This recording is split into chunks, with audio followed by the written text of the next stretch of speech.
नाज़रीन हाणे रुख कंदासीं दादू जो। दादू मां ब्रेकिंग न्यूज़ अवां ताईं पहुचाईंदासीं। दादू जे मुक़ामी अदालत में वज़ीराबाद पाड़े में गंदगी जे आज़ार ख़िलाफ़ दाख़िल दरख़्वास्त ते ॿुधणी थी आहे।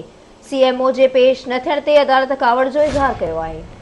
अवां खे अपडेट कंदालू। दादू मां मक़ामी अदालत में वज़ीराबाद पाड़े में गंदगी जे आज़ार ख़िलाफ़ दाख़िल दरख़्वास्त ते ॿुधणी थी आहे। अदालत सीएमओ खे शोकास नोटिस जारी कंदे ईंदड़ ॿुधणी ते जवाब तलब करे वरितो आहे। इन हवाले सां राब्तो कयो दादू में आवाज़ टीवी जे रिपोर्टर तारिक लिगारी सां। जी तारिक, कहिड़ा अपडेट्स आहिनि? जी, दादू शहर के वजीराबाद पाड़े के रवासिन पारा गंदगी के आज़ार खिलाफ दादू के फर्स्ट सिविल जज जुडिशियल मैजिस्ट्रेट मोहम्मद अशरफ बहराज की अदालत में दरख्वास्त दाखिल कराई वही। शहर अब्दुल जब्बार बब्बर शिराज लिगारी सजाद सोमरो ऐं पारा दाखिल कयल दरख्वास्त ते अदालत में ॿुधणी थी आहे।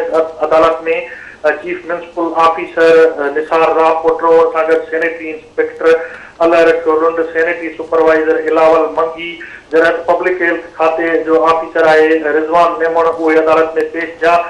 अदालत में ॿुधणी दौरान शहरनि पारां दावो कयूं त गंदगी जो आज़ार है। 1 महीने खां वधीक अरसो गुज़री वियो आहे। ड्रेनेज जो गंदो पानी वज़ीराबाद पाड़े के रहवासियुनि के घरनि में बीठल है। म्युनिसिपल अमलदारनि खे बार बार शिकायतूं कयूं आहिनि, पर बावजूद पानी गडियो न थियो वञे, जंहिं ते अदालत पारां सीएमओ के कावड़ जो इज़हार कंदे 160 जेके उते मुक़रर मुलाज़िम आहिनि उन्हनि जी लिस्ट पिणु तलब कई ऐं इहो बि चयो त जेके मुलाज़िम ड्यूटियूं नथा कनि उन्हनि जूं पघारूं बंदि कयूं आहिनि। अदालत लिखत में जेको आहे सो म्युनिसिपल अमलदारनि खां वरितो त 1 हफ़्ते अंदरि सफ़ाई कराए अदालत में रिपोर्ट ॾिनी वञे। जॾहिं त एडमिनिस्ट्रेटर जो है म्युनिसिपल कमेटी दादू जो असिस्टेंट कमिश्नर दादू मोहम्मद अली बलोच उनकी अदालत में पेश न थियण ते अदालत पारां शोकाज नोटिस जारी कयो वियो आहे। एडमिनिस्ट्रेटर म्युनिसिपल कमेटी दादूअ खे ऐं ईंदड़ ॿुधणी ते अदालत तलब कयो आहे। अदालत में जेको सीएमओ है निसार राव पोट्रो पारां मौक़िफ़ इख्तियार कयो वियो त ड्रेनेज डिस्पोजल जेको आहे पब्लिक हेल्थ जो उहो न हलण सबबि शहर में पानी बीठल आहे।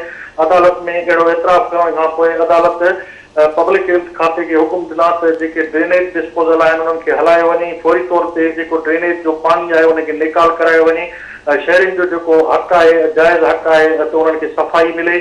अदालत पारां इहो पिणु ईंदड़ ॿुधणी ताईं जेको आहे चयो वियो त जेकॾहिं सफ़ाई न कराई वेंदी त उन्हनि जे ख़िलाफ़ FIR दाख़िल थींदी ऐं ईंदड़ ॿुधणी 19 फरवरी ते मुक़ररु कंदे पब्लिक हेल्थ खाते उन सां गॾोगॾु म्युनिसिपल खाते खां लिखत में रिपोर्ट ऐं सफ़ाई कराए अदालत में रिपोर्ट ॾियण जा हुकुम ॾिना आहिनि। जी, वॾी महिरबानी अपडेट करण लाइ।